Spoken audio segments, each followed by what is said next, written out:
In an office, 40% of staff is female, 40% of the female and 60% of the male is voted for me. The percentage of vote I got was എന്നാണ് ക്വസ്റ്റിന് ചോദിച്ചിട്ടുള്ളത്. അപ്പോൾ എന്താണ്, ഒരു ഓഫീസിൽ total 100% ആളുകളായിരിക്കും ഉണ്ടായിരിക്കുന്നത്. അപ്പോൾ അതിനകത്ത് ഫീമെയിൽ എത്രയാണ്?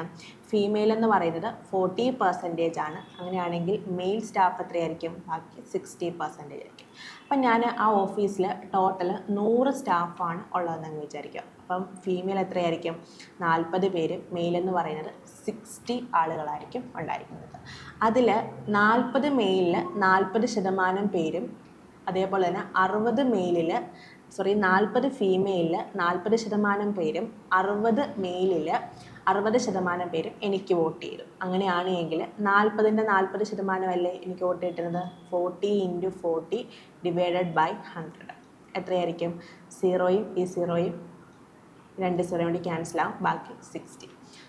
അതേപോലെ തന്നെ 60ൻ്റെ 60%, 60 × 60 / 100 എത്രയായിരിക്കും? ഈ 0 ഈ 0യും ഈ 0യും ഈ 0യും ക്യാൻസലായിട്ട് ബാക്കി 36 ആയിരിക്കും വരുന്ന വോട്ട്. അപ്പോൾ 36ഉം 16ഉം ഇത്രയും വോട്ടായിരിക്കത്തില്ല എനിക്ക് കിട്ടുന്നത്. 36 + 16 എത്രയാണ്? 52 വോട്ട്സ് ആയിരിക്കും എനിക്ക് കിട്ടുന്നത്. അപ്പം എത്രയാണ് ടോട്ടൽ വോട്ടേഴ്സ്?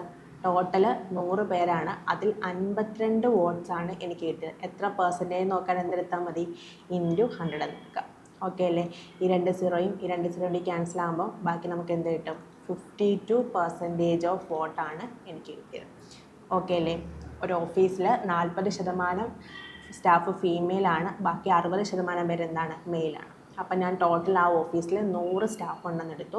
അതിൽ 40% പേരും ഫീമെയിലും 60% മെയിലും എനിക്ക് വേണ്ടി വോട്ട് ചെയ്തു. അപ്പോൾ ടോട്ടൽ 36 16 52 വോട്ട്സാണ് എനിക്ക് കിട്ടിയത്. അത് ടോട്ടലിൽ നിന്നും എത്ര ശതമാനമാണെന്ന് നോക്കാൻ 52 / 100 × 100 എടുക്കുമ്പോൾ 52% ആയിരിക്കും നമുക്ക് കിട്ടുന്ന answer. Price of a commodity has increased by 60%. By what percentage must a consumer reduce the consumption of the commodity so as not to increase the expenditure എന്ന് വെച്ചിരിക്കുന്നത്? ഒരു സാധനത്തിൻ്റെ വില 60% കൂടി. അപ്പോൾ ആ കൺസ്യൂമർ എത്രത്തോളം അയാളുടെ കൺസപ്ഷൻ കുറയ്ക്കണം? എന്തിന്? അയാൾക്ക് എക്സ്പെൻഡിച്ചർ കൂടാതിരിക്കാൻ വേണ്ടി. അതായത് എക്സ്പെൻഡിച്ചർ എന്ന് പറഞ്ഞാൽ പ്രൈസ് × കൺസപ്ഷനാണ് എക്സ്പെൻഡിച്ചർ എന്ന് പറയുന്നത്. ഒരു സാധനത്തിൻ്റെ വില 100 രൂപയായിരുന്ന സ്ഥാനത്ത് ഇപ്പോൾ എത്രയായി? 60% കൂടി 160 രൂപയായി. നമുക്ക് ഒരു സാധനത്തിൻ്റെ എക്സ്പെൻഡിച്ചർ നമുക്ക് ഇൻക്രീസ് ആവാതിരിക്കാൻ എന്തെടുത്താൽ മതി എന്ന് വെച്ചാൽ പ്രൈസ് എന്താണോ വരുന്നത്, പ്രൈസിൻ്റെ റേഷ്യോ എന്താണോ വരുന്നത് അതിൻ്റെ ഇൻവേഴ്സ് കൺസപ്ഷൻ എടുത്താൽ മതി. ഓക്കെ അല്ലേ? പ്രൈസിൻ്റെ റേഷ്യോ ഇവിടെ 100:160 വരുന്നത്. അപ്പോൾ ആൻസർ എന്താണ്? റേഷ്യോ വരുന്നത് 5:8 ആണ്. പ്രൈസിൻ്റെ റേഷ്യോ 5:8 എന്നാണ്. അങ്ങനെയാണെങ്കിൽ കൺസപ്ഷൻ്റെ റേഷ്യോ എന്തുമായിരിക്കും? 8:5 വന്നാൽ പോരെ? കൺസപ്ഷൻ്റെ റേഷ്യോ ഇൻവേഴ്സ് വന്ന് പ്രൈസിൻ്റെ റേഷ്യോയുടെ ഇൻവേഴ്സ് വന്നാൽ നമുക്ക് എക്സ്പെൻഡിച്ചർ കോൺസ്റ്റൻ്റ് ആയിട്ടിരിക്കും. അപ്പോൾ നേരത്തെ 8 കിലോഗ്രാം യൂസ് ചെയ്തിരുന്ന സ്ഥാനത്ത് ഇപ്പോൾ അയാൾക്ക് 5 കിലോഗ്രാം മാത്രമേ യൂസ് ചെയ്യാൻ പറ്റത്തുള്ളൂ. അപ്പോൾ എത്രത്തോളം ഡിഫറൻസ് വന്നു? 3 കിലോഗ്രാമിൻ്റെ ഡിഫറൻസാണ് വന്നത്. / നേരത്തെ ഉപയോഗിച്ചിരുന്നത് 8 × 100, 3/8 × 100 എന്ന് പറയുമ്പോൾ എത്രയായിരിക്കും? 37.5% ആയിരിക്കണം അയാളുടെ കൺസപ്ഷൻ അയാൾ റെഡ്യൂസ് ചെയ്യാൻ. ഓക്കെ അല്ലേ? നേരത്തെ 100 രൂപയായിരുന്ന സാധനത്തിന് ഇപ്പോൾ 160 രൂപയാണ്. അതിൻ്റെ റേഷ്യോ എന്ന് പറഞ്ഞാൽ 5:8 ആണ്. എക്സ്പെൻഡിച്ചർ സെയിം ആക്കാൻ വേണ്ടി പ്രൈസ് റേഷ്യോ എന്താണോ അതിൻ്റെ ഇൻവേഴ്സ് എടുത്താൽ മതി കൺസപ്ഷൻ്റെ റേഷ്യോ. അപ്പോൾ 8:5 എന്ന് പറഞ്ഞു. അപ്പോൾ നേരത്തെ 8 കിലോഗ്രാം യൂസ് ചെയ്തിരുന്ന സ്ഥാനത്ത് ഇപ്പോൾ അയാൾക്ക് 5 കിലോഗ്രാം യൂസ് ചെയ്താൽ മതി. അതായത് 3 കിലോഗ്രാം കുറച്ച് യൂസ് ചെയ്താൽ മതി. നേരത്തെ ഉപയോഗിച്ചുകൊണ്ടിരുന്നത് 8, 3/8 × 100 എത്രയാണ്? 37.5% ആയിരിക്കും വരുന്ന answer. The difference between 82% and 73% of the same number is 72. What is 48% of that number എന്നാണ് ക്വസ്റ്റ്യൻ ചോദിച്ചിട്ടുള്ളത്. ഒരു സംഖ്യയുടെ 82% അതേപോലെ തന്നെ 73% തമ്മിലുള്ള ഡിഫറൻസ് എന്ന് പറഞ്ഞാൽ 72 ആണ്. അതായത് 82 - 73 9% ആയിരിക്കത്തില്ലേ 72 എന്ന് പറഞ്ഞാൽ? ഒരു സംഖ്യയുടെ 9% 72. ഒരു സംഖ്യ എന്ന് പറയുമ്പോൾ എപ്പോഴും അതിൻ്റെ എന്തുമായിരിക്കും? 100% ആയിരിക്കും. അപ്പോൾ 9% 72 ആണ് എങ്കിൽ 1% എത്രയായിരിക്കും? 8 ആയിരിക്കത്തില്ലേ? നമ്മളടുത്ത് ചോദിച്ചിരിക്കുന്നത് എന്താണ്? What is 48% of number? ആ സംഖ്യയുടെ 48% എത്രയാണെന്ന് ചോദിച്ചിട്ടുള്ളത്. 48%. എത്ര എടുത്താൽ മതി? 1നെ 48 ആക്കാൻ ഇൻറ്റു 48 ആണ് നമ്മൾ ചെയ്തത്. അപ്പോൾ ഇവിടെ എന്തെടുത്താൽ മതി? 8നെ 48 വെച്ച് മൾട്ടിപ്ലൈ ചെയ്താൽ മതി. 48 ഇൻറ്റു 8 ആയിരിക്കും നമുക്ക് വരുന്ന ആൻസർ. 48 ഇൻറ്റു 8 384 ആയിരിക്കും നമ്മുടെ ആൻസർ വരുന്നത്. Initially, Suresh has 200 in his Paytm wallet, then increased it by 20%. Once again, he increased his amount by 25%. The final value of money in his wallet will be how much percentage greater than the initial amount എന്ന്. ആദ്യം അയാളുടെ കയ്യിൽ 200 രൂപ ഉണ്ടായിരുന്നു. ഫസ്റ്റിൽ എന്താണ് 20%, പിന്നെന്താണ് 25% വെച്ച് കൂടി. അങ്ങനെയാണെങ്കിൽ മൊത്തത്തിൽ എത്ര പെർസെൻറ്റേജ് കൂടിയെന്നാണ് നമ്മൾക്ക് ചോദിച്ചിട്ടുള്ളത്. ഓക്കെ അല്ലേ? അപ്പം നമുക്ക് 2 രീതിയിൽ ഈ ക്വസ്റ്റ്യൻ ചെയ്യാം. ഫസ്റ്റിലെ 200 രൂപ അയാളുടെ പോക്കറ്റിലുണ്ടായിരുന്നു. ഇനി എന്ത് സംഭവിച്ചു? 20% കൂടി. 200 രൂപയിൽ നിന്നും 20% കൂടുമ്പോൾ 200ൻ്റെ 10%, ഏതൊരു സംഖ്യയുടെയും 10% എന്ന് പറയുന്നത് അതിനെ 10 കൊണ്ട് ഡിവൈഡ് ചെയ്താൽ മതി. അതായത് 20 രൂപയായിരിക്കും. അപ്പോൾ 20% എത്രയായിരിക്കും? 40 രൂപ. 200ൽ നിന്നും 40 രൂപ കൂടിയിട്ട് എത്രയായി? 240 രൂപയായിട്ടാണ് ഇപ്പം മാറിയത്. ഓക്കെ അല്ലേ? ഇനി എത്രയാണ്? 240 രൂപ എന്ന് പറയുന്നത് അവിടെ നിന്നും 25% ഇൻക്രീസ് ആയത്. 240ൻ്റെ 25%, അതായത് 1/4 ആണ് ഇൻക്രീസ് ആയത്. 240ൻ്റെ 1/4 എത്രയാണ്? 60 രൂപയാണ് ഇൻക്രീസ് ആയത്. അപ്പോൾ എത്രയായി? 300 രൂപയായിരിക്കും നമുക്ക് വരുന്ന ആൻസർ. 200 ആയിരുന്ന സ്ഥാനത്ത് നിന്നും ഇപ്പോൾ 300 ആയി. അപ്പോൾ ടോട്ടൽ എത്രത്തോളം ചേഞ്ച് വന്നു? 100 രൂപയാണ് ചേഞ്ച് വന്നത്. ഓക്കെ അല്ലേ? ഫസ്റ്റിലത്തെ വാല്യൂ എത്രയാണ്? 200 ആണ്. 100/200. Difference divided by initial value into 100. ഇതാണ് നമ്മൾ പെർസെൻറ്റേജ് ഡിഫറൻസ് കണ്ടുപിടിക്കാൻ യൂസ് ചെയ്യുന്ന ഇക്വേഷൻ. എന്താണ്? രണ്ടിടത്തുനിന്ന് 0 നമുക്ക് ക്യാൻസൽ ചെയ്യാം. 100/2 എത്രയാണ്? 50% നമുക്ക് ഇൻക്രീസ് ആയിരിക്കുന്നത്. അതല്ല എങ്കിൽ നമുക്ക് സക്സസീവ് ഇൻക്രീസിൻ്റെ ഇക്വേഷൻ യൂസ് ചെയ്യാം. എന്താണ്? x+y + xy/100 ആണ് നമ്മുടെ സക്സസീവ് ഇൻക്രീസിൻ്റെ ഇക്വേഷൻ. ഇവിടെ എക്സ് എന്ന് പറഞ്ഞാൽ 20%, ആദ്യം കൂടുന്നത് എക്സും രണ്ടാമത് എത്രയാണ്? 25% എന്ന് പറയുന്നത് വൈയുമായിട്ട് നമുക്ക് എടുക്കാം. അപ്പോൾ നമുക്ക് ഇവിടെ ഇട്ട് കൊടുക്കുമ്പോൾ എന്ത് വരും? 20 + 25 + 20 × 25 ഡിവൈഡഡ് ബൈ 100. ഇതായിരിക്കും നമുക്ക് വരുന്ന ആൻസർ. 20 + 25 എത്രയാണ്? 45 പ്ലസ് 20/100 എന്ന് പറഞ്ഞാൽ 5 ആയിരിക്കും വരുന്നത്. 25/5 എന്ന് വെച്ചാൽ 5 ആയിരിക്കും വരുന്നത്. 25/5ൻ്റെ വാല്യൂ 5. അപ്പം 45 + 5 എത്രയാണ്? 50% ഇൻക്രീസ് ആവും. നമുക്ക് രണ്ടിടത്തും ആൻസർ കിട്ടി എത്രയാണ്? 50%. രണ്ട് രീതിയിലും നമുക്ക് വേണമെങ്കിൽ ആൻസർ കണ്ടുപിടിക്കാം. If the electricity bill paid before the due date, one get reduction of 5% on the amount of the bill. By paying the bill before due date, a person got reduction of 45 rupees. The amount of electricity bill was. അതാണ് നമുക്ക് due ഡേറ്റിന് മുമ്പ് electricity bill അടയ്ക്കുവാണെങ്കിൽ 5% discount കിട്ടും. അങ്ങനെ ഒരാൾ അടച്ചപ്പോൾ അയാൾക്ക് 45 രൂപയാണ് discount കിട്ടിയത്. അങ്ങനെയാണെങ്കിൽ അയാൾ ടോട്ടൽ ബില്ല് എത്രയാണെന്ന് ചോദിച്ചിരിക്കുന്നത്. അപ്പോൾ അയാളുടെ ബില്ലിനെ നമുക്ക് ബി ആയിട്ട് എടുക്കാം. ബില്ലെന്ന് പറയുന്നത് നമുക്ക് ബി ആയിട്ട് എടുക്കാം. അയാൾക്ക് ആ ബില്ലിൻ്റെ 5% അല്ലേ ഈ 45 എന്ന് പറയുന്നത്? ബില്ലിൻ്റെ 5% ആണ് 45. അതായത് ബില്ലിൻ്റെ 5% നമുക്ക് 1/20 എന്ന് എടുത്തൂടെ? 1/20 ആയിരിക്കത്തില്ലേ 45? അപ്പോൾ ബില്ലെന്ന് പറയുന്നത് എത്രയായിരിക്കും? 45 × 20 ആയിരിക്കത്തില്ലേ? 45 × 2 എന്ന് പറയുന്നത് 90 ആണ്. 20 എന്ന് പറയുമ്പോൾ എത്രയായിരിക്കും? 900 രൂപയായിരിക്കും അയാളുടെ ബില്ലെന്ന് പറയുന്നത്. ഓക്കെ ആണോ? ബില്ലെന്ന് പറയുന്നത് നമ്മൾ ബി ആയിട്ട് എടുത്തു. അതിൻ്റെ 5% 45. അതായത് 5% 1/20. 1/20 ആണ് 45. അപ്പോൾ ബില്ലെന്ന് പറയുന്നത് എത്രയായിരിക്കും? 45 × 20 ആയിരിക്കും. Deepika's salary was decreased by 50% and subsequently increased by 50%. How much % does she lose? എന്താണ്? ഒരാളുടെ സാലറി 50% കൂടിയും 50% അതേപോലെ തന്നെ കുറയുകയും ചെയ്തു. അങ്ങനെയാണെങ്കിൽ എത്ര ശതമാനമാണ് അയാൾക്ക് ലോസ് ആയെന്ന് ചോദിച്ചിട്ടുള്ളത്. ഒരാൾക്ക് സെയിം എമൗണ്ട് അല്ലെങ്കിൽ ഒരു സാധനത്തിൻ്റെ വില സെയിം 20% കൂടുകയും 20% കുറയുകയും ചെയ്തു. അല്ലെങ്കിൽ x% ഇൻക്രീസ് ആകുകയും x% ഡിക്രീസ് ആകുകയും ചെയ്യുവാണെങ്കിൽ നമ്മൾ യൂസ് ചെയ്യുന്ന ഇക്വേഷനാണ് -x² ഡിവൈഡഡ് ബൈ 100 ആയിരിക്കും അവിടെ എഫക്റ്റീവ് എഫക്റ്റീവ്ലി ഉണ്ടാകുന്ന ചേഞ്ച് എന്നാണ്. X% ഇൻക്രീസ് ആവുകയും X% ഡിസ്ക്രീസ് ആവുകയും ചെയ്യുവാണെങ്കിൽ -x²/100 ആയിരിക്കും അവിടെ എഫക്റ്റീവായിട്ടുണ്ടാകുന്ന ചേഞ്ച്. ഇവിടെ എക്സ് എന്ന് പറയുന്നത് എത്രയാണ്? 50% അല്ലേ. അപ്പോൾ അയാളുടെ സാലറി എന്താണ്? ആദ്യം 50% കൂടി പിന്നെ 50% കുറഞ്ഞു. അപ്പം -50² ആയിരിക്കും നമുക്ക് വരുന്ന ആൻസർ. എത്രയാണ് വരുന്നത്? -50 × 50/100 എത്രയാ? ഈ സീറോയും ഈ സീറോയും ഈ സീറോയും ഈ സീറോയും ക്യാൻസൽ ചെയ്തിട്ട് ബാക്കി എത്രയാണ്? -25% ആയിരിക്കും അയാൾക്ക് ചേഞ്ച് ആവുന്നത്. അത് മൈനസ് ഇൻഡിക്കേറ്റ് ചെയ്യുന്നത് അവിടെ കുറഞ്ഞു എന്നാണ്. ഡിക്രീസിനെയാണ് മൈനസ് അവിടെ ഇൻഡിക്കേറ്റ് ചെയ്യുന്നത്. ക്ലിയർ ആണോ? When the price of a product was decreased by 10%, the number of sell increased by 30%. What was the effect on the total revenue എന്ന് ചോദിച്ചിട്ടുള്ളത്. അപ്പോൾ നമുക്കിത് രണ്ട് സന്ദർഭമായിട്ട് എടുക്കാം, എ എന്നും ബി എന്നും. ഒന്നാമത്തെ സന്ദർഭത്തിൽ എന്താണ്? അതിൻ്റെ പ്രൈസ് 10% കുറഞ്ഞു. അപ്പം നേരത്തെ പ്രൈസ് 100 ആയിരുന്നുവെങ്കിൽ ഇപ്പം എത്രയായി? 90 ഇപ്പോഴത്തെ പ്രൈസ്. ഓക്കെ അല്ലേ? അതേപോലെ തന്നെ അവിടുത്തെ സെയിൽ എന്താണ്? നമുക്ക് 30% ഇൻക്രീസ് ആയി. നേരത്തെ 100 എണ്ണം വിൽക്കുന്ന സ്ഥാനത്ത് ഇപ്പം എത്ര എണ്ണം വിൽക്കുന്നുണ്ട്? 130 എണ്ണമാണ് വിൽക്കുന്നത്. അപ്പോൾ ഇതിൻ്റെ റേഷ്യോ എടുത്ത് നമുക്ക് എന്ത് കിട്ടും? ഡയറക്റ്റ് ആൻസർ കിട്ടും. അതായത് 100 രൂപയായിരുന്നപ്പോൾ 100 പേര് വാങ്ങിച്ചു. 100 × 100 ആയിരിക്കത്തില്ല അവിടുത്തെ സെയിൽ എന്ന് പറയുന്നത്, അവിടുത്തെ വരുമാനം എന്ന് പറയുന്നത്. ഇവിടെ 90 രൂപയായിരുന്നപ്പോൾ 130 ആളുകളുമാണ് വാങ്ങിച്ചത്. നമുക്കിതിൻ്റെ ക്യാൻസൽ ചെയ്ത് കളഞ്ഞാൽ പോരെ? ഈ സീറോയും ഈ ഒരു സീറോയും ഈ ഒരു സീറോയും ഈ ഒരു സീറോയും ക്യാൻസൽ ചെയ്യാം. അപ്പം എന്താണ്? 100 × 1 100.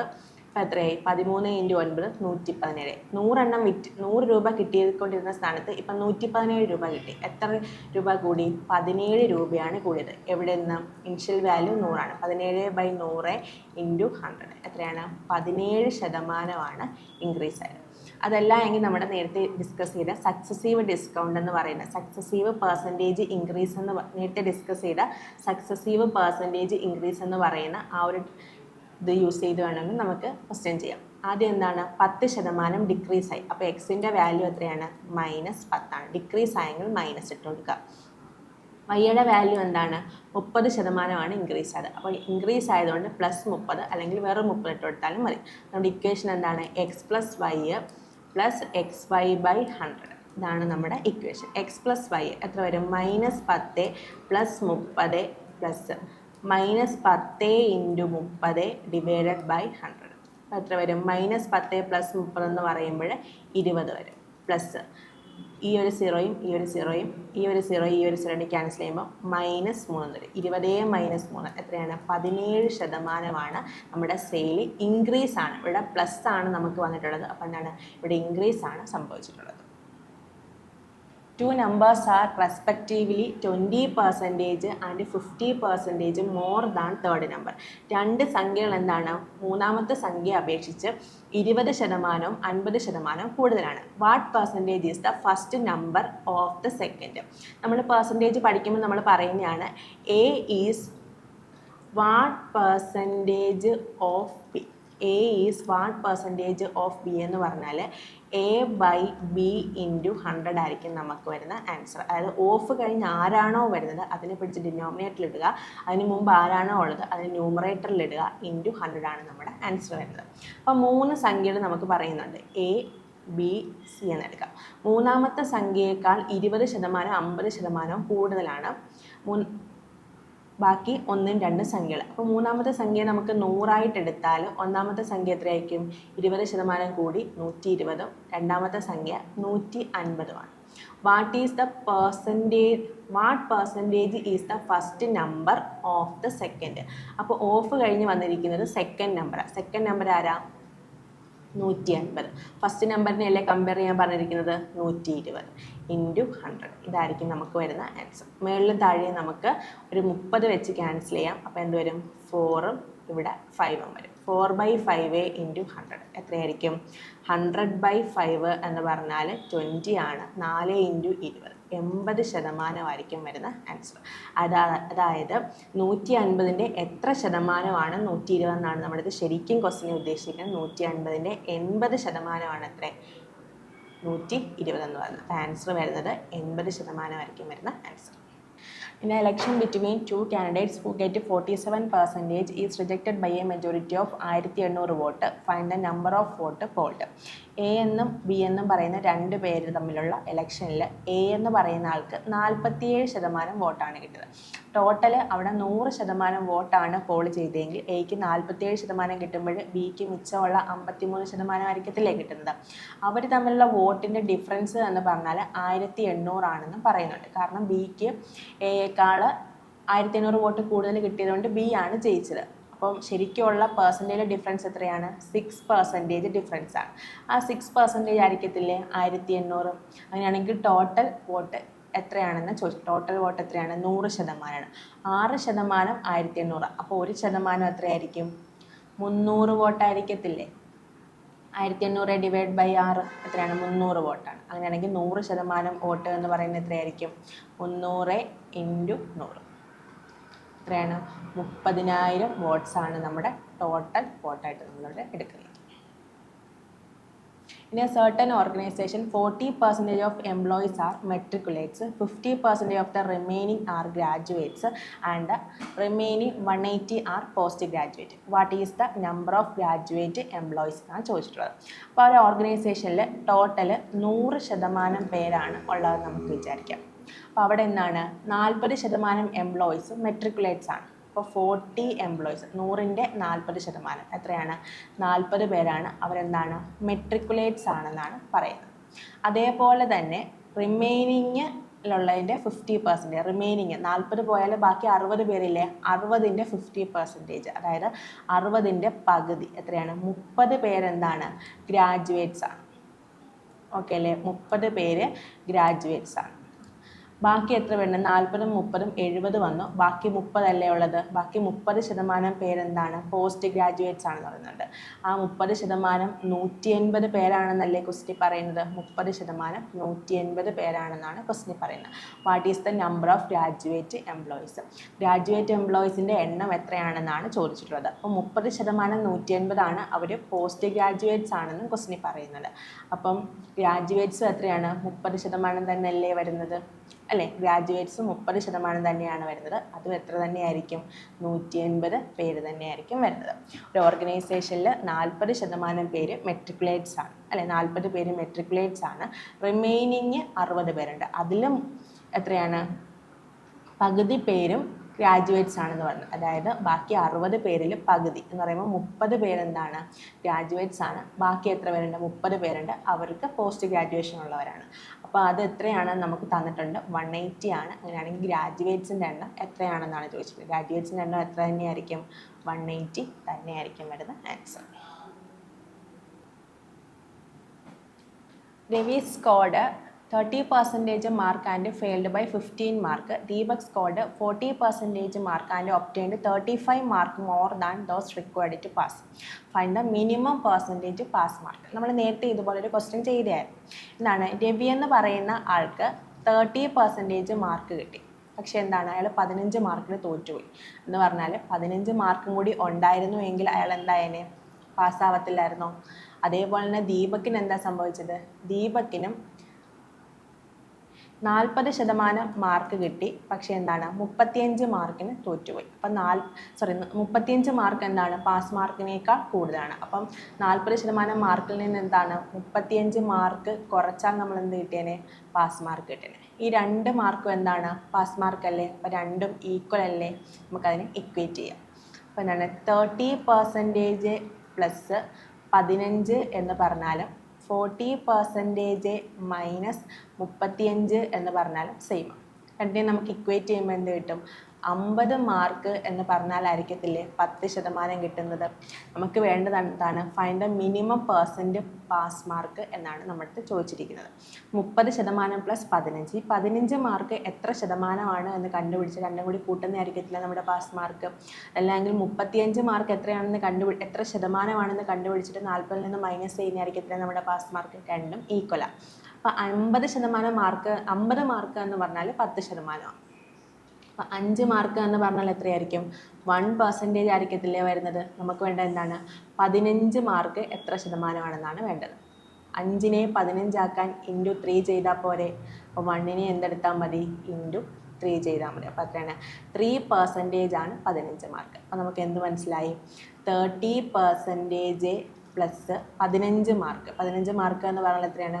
3% ആണ്. 30% പ്ലസ് 3% എന്ന് പറഞ്ഞാൽ 33% ആയിരിക്കത്തില്ലേ പാസ് മാർക്ക്? അതല്ല എങ്കിൽ 35 മാർക്ക്. 5 മാർക്ക് എന്ന് പറഞ്ഞാൽ 1%. 35 മാർക്ക് എന്ന് പറഞ്ഞാൽ എത്രയായിരിക്കും? 5 × 7 അല്ലേ 35? 35 മാർക്ക്. എന്താണ് 1 × 7 ചെയ്താൽ പോരെ? എത്രയാണ്? 7% എന്ത്? 35 മാർക്ക്. അപ്പം 40% മൈനസ് 7% എത്രയാണ്? 33% ആയിരിക്കും വരുന്ന ആൻസർ. 2 ചെയ്യുമ്പോഴും നമുക്ക് എന്താണ്? സെയിം ആണ് കിട്ടുന്നത്. 33% നമ്മുടെ പാസിംഗ് മാർക്ക്. അടുത്ത question, 2 candidates fought an election. One of them got 62% of the total vote and won by 432 votes. What is the total number of votes polled എന്ന് വെച്ചിട്ട് നേരത്തെ നമ്മൾ ഇതേപോലെ ഒരു ക്വസ്റ്റ്യൻ ചെയ്ത ടോട്ടൽ നമുക്ക് 100% വോട്ടാണ് നമുക്ക് പോൾ ചെയ്തതെന്ന് വിചാരിക്കാം. എ എന്നും ബി എന്നും പറയുന്ന 2 കാൻഡിഡേറ്റ്, ഒരാൾക്ക് 62% വോട്ട് കിട്ടിയെങ്കിൽ മറ്റേ ആൾക്ക് 38% വോട്ടാണ് കിട്ടിയിരിക്കുന്നത്. രണ്ടുപേരും നമ്മളുടെ ഡിഫറൻസ് എത്രയാണ്? 24% ഡിഫറൻസ്. അതെത്രയാണെന്ന് പറയുന്നത്? 432 വോട്ട്സ് ആണെന്നാണ് പറയുന്നത്. അപ്പം നമുക്ക് 1% വോട്ട് എത്രയാണെന്ന് നോക്കാം. 432 ഡിവൈഡഡ് ബൈ 24 എത്രയാണ്? 18 വോട്ട്സ് ആണ് 1% എന്ന് നമുക്കപ്പോൾ കിട്ടും. നമുക്കുള്ള ടോട്ടൽ എത്രയാണ്? 100% വോട്ടാണ്. 1% 18 ആണ് എങ്കിൽ 100% എത്രയായിരിക്കും? 18 × 100 ആയിരിക്കും നമുക്ക് വരുന്ന ആൻസർ. എത്രയാണ്? 1800 ആയിരിക്കും നമുക്ക് വരുന്ന ടോട്ടൽ വരുന്ന വോട്ട്.